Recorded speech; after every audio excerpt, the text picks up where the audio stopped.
सोहर गईले पतिया से नाइले हो परदेसी बलमुआ से नाइले परदेसी बलमुआ से नाइले हर गईले निमुआ सोहर गईले पतिया से नाइले हर गईले निमुआ सोहर गईले पतिया से नाइले हो मोरे मारे बलमुआ से नाइले परदेसी बलमुआ से नाइले।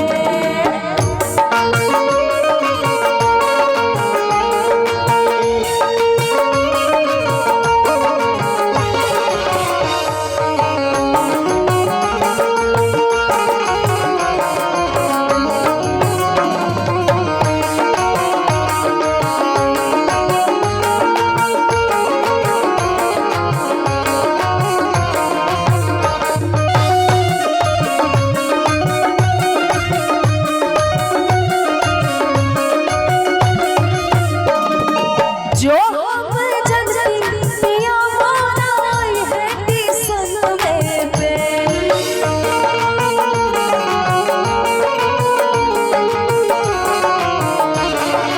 जो हम जनती पिया मोरा है टिसन में पे बनवा लेके आई टिसन में पे बनवा लेके आई टिसन में पे अपने भी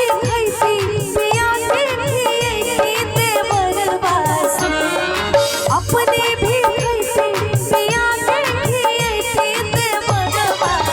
हो पनवा भगवती ते बरबास पनवा भगवती ते बरबास।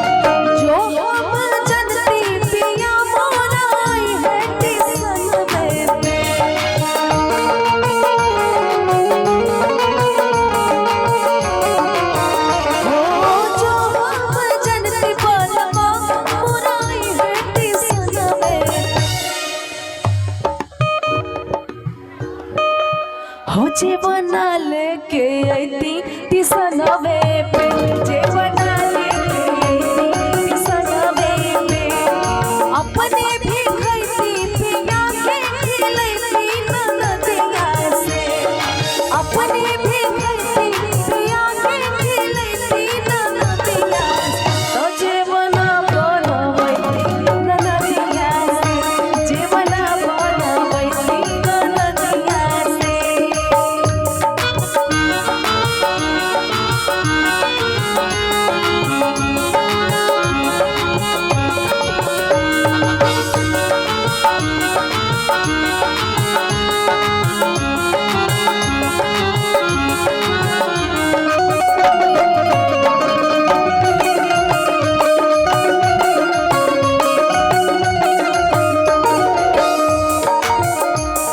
अच्छा, किसी भी औरत का सबसे बड़ा दुश्मन ससुराल में होता है सास ननद गुतनी देवर।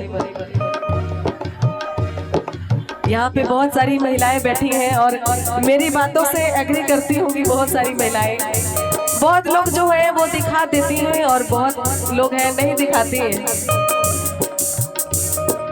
जो हम जनती पलवा मोराई है टिसन में पे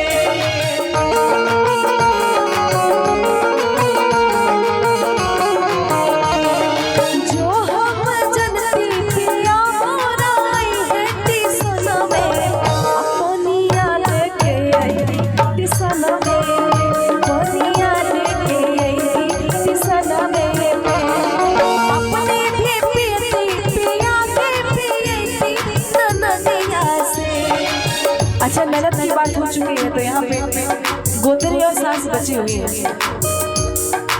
अपने भी